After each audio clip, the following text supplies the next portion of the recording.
Hey everyone, it's the Cooperman here. Earlier in the year I made a video about how Star Wars and Kingdom Hearts are fundamentally incompatible due to both franchises' deep lore and concepts. Because that video was one of my best view counts, well, at least until recently, and because, well, my friends keep bringing it up, now it's time to do Marvel. To start with, for an in-depth synopsis of the story and lore of Kingdom Hearts, I recommend not a brief summary of Kingdom Hearts as I did last time, simply because I recommended it last time, but also a simple and clean retrospective by NovaZone, and if you hate yourself and wish to suffer, the entire story of Kingdom Hearts Union Cross playlist on the channel of Damo279.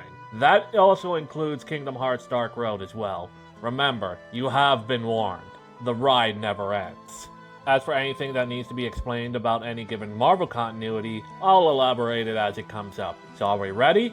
Good. Now in our last Kingdom Hearts video, we already established a few things. In Kingdom Hearts, there is light and there is darkness that coexist in the universe, that both forces have been in conflict for countless eons, and that they are not the same entity. We also established, because of how the rules of light and dark work, there cannot be any forces like them coexisting within the universe and lore. Light is the force of good and order, darkness is the force of evil and chaos. Nothing besides the two exists, and they have existed since the dawn of creation.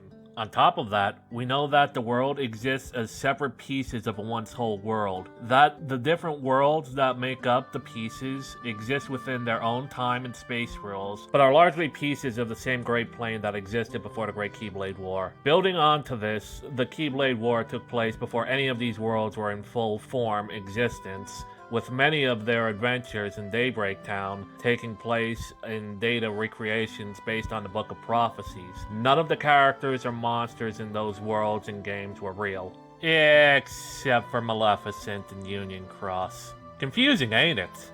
And if that wasn't complicated enough, besides the worlds of light that exist in a sea of darkness, there is a whole opposite realm of unreality, the world of fiction. All things that are fictional in the worlds of Kingdom Hearts exist on an opposite plane, where what is fiction is real and what is real is fiction. At least according to early speculation for Kingdom Hearts 4 and the ending of Kingdom Hearts 3 Remind and Kingdom Hearts Melody of Memory. Remember friends, like I said, the ride never ends. Now with all that in consideration, it is very clear that a lot of this makes no goddamn sense. But it actually does, at least within its own logic, and the rules and lore of the universe that currently exist are there. As discussed, fitting the Force or the Yuuzhan Vong into this would be like shoving a square peg in a round hole. There's no room for other celestial forces aside from light and darkness that holds the world together, both the real and the fictional. It's like the Taoist concept of yin and yang. Light in the sea of darkness, and darkness in the opposite world of the surviving light. To fit something else in would just break the harmony, like adding Larry to... And then we come to Marvel, which is an entire multiverse, as the latest flops from the MCU have made painfully clear. But we will come back to the multiverse concept in depth a bit later. For now, we'll just say there are a number of ways that Kingdom Hearts can go about integrating Marvel if it did. Or at least try. Option number 1 is integrating the main comics universe, or a version of it, the 616 universe, which has Spider-Man, Venom, the X-Men, the Avengers, Galactus, Thanos, Odin, the Phoenix Force, and various other things of various shapes, sizes, and power levels, and they all coexist. The problem with working in this version of the Marvel Universe, like Star Wars, is that it has a number of celestial forces of its own in play. Forces like the Celestials, creatively named there, a group of godlike entities within the Marvel Universe that enforce chaos, order, life and death, good and evil, so on and so forth. Beings such as the Living Tribunal, the Watchers, the Celestials. Yeah, there is a group within the Celestials called the Celestials, just roll with it. But also Lady Death, Mistress Love, Master Hate, Eternity, Infinity, Lord Chaos, Master Order, and Galactus, the last survivor of the previous universe. Of course, that's just the Celestials. There are also equal, if not greater, forces within the worlds, such as the Odin Force, the power of the Norse gods held by Odin, and also by Thor on occasion, which is a force equivalent to reality warping. The Phoenix Force, a malevolent force at least equal to the Odin Force that once possessed Jean Grey. Null, the god of the symbiotes who controls all the darkness in existence. Mephisto, ruler of one of the realms of hell. You heard me right, one of them. And then there are the two greatest beings in the world. The one above all, occasionally referred to as Stan Lee or Jack Kirby, and the one below all, otherwise known as Joe Quesada. That isn't even getting into things like the Infinity Gems, Mjolnir, symbiotes, and various other artifacts and magics within the 616 universe, or even things like mutants, or extra-dimensional beings like Shuma Gorath and Dormammu, or alien races like the Shi'ar Empire, the Skrull, or the Kree. Yeah, it's a very busy universe. And because of that, very demanding concepts like Kingdom Hearts' Law of Light and Darkness would be very much a third wheel. Basically coming in and telling the barely cooperating forces to stop and follow their rules instead. It'd fall apart quite quickly. Unfortunately as well, the beings of light and darkness also cannot slot into the spots of the one above all and the one below all, as those spots are already taken, being implied to be both the Abrahamic God and Satan, as well as being the hand of the writer. Pretty meta. So 616 is basically off the table entirely. Another possibility, and the way I think that Disney is going to push, if this is brought up, is that the world that exists within Kingdom Hearts is the Marvel Cinematic Universe world. As we have seen with Marvel vs. Capcom Infinite's exclusion of any character that Disney could not use to market the MCU movies, and refusal to acknowledge the X-Men as they belonged to Fox at the time, Disney would be very self-interested with any Marvel integration. As long as it sells tickets to their failing MCU franchise, they don't care.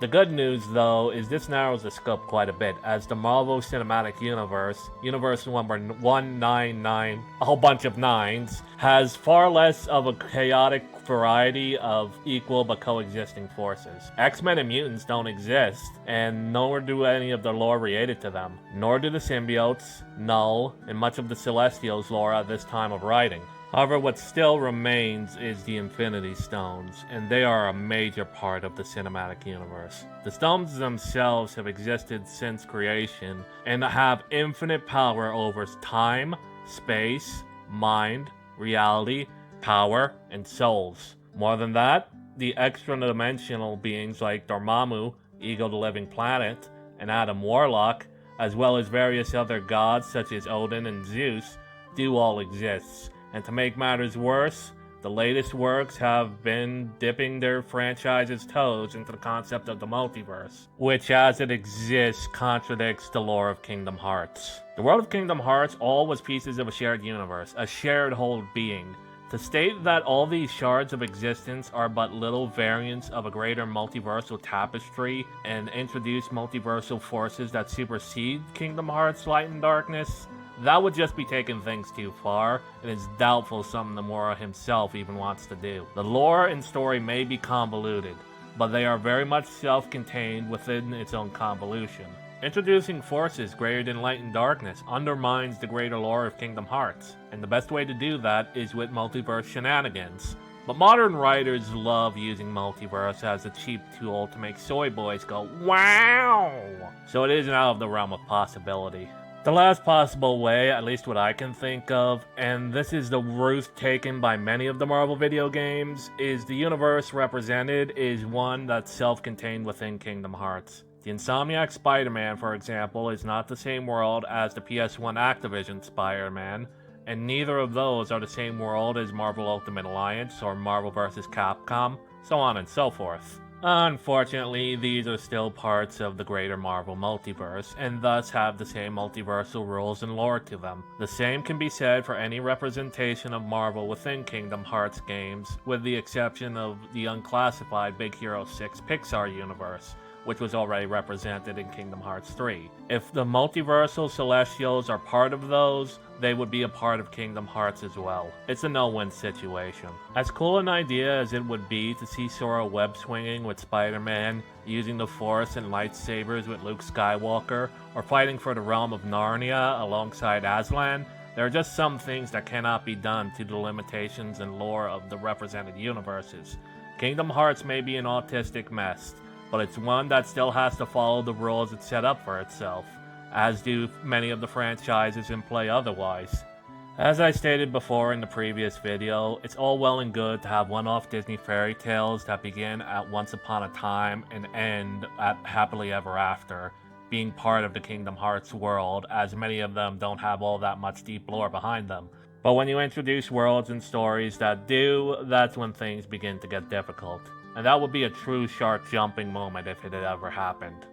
It's a matter of time before we see more news on Kingdom Hearts 4, as it was not shown even at Tokyo Game Show, but it's still in development, so time will tell. This has been the Koopa Man. Game on.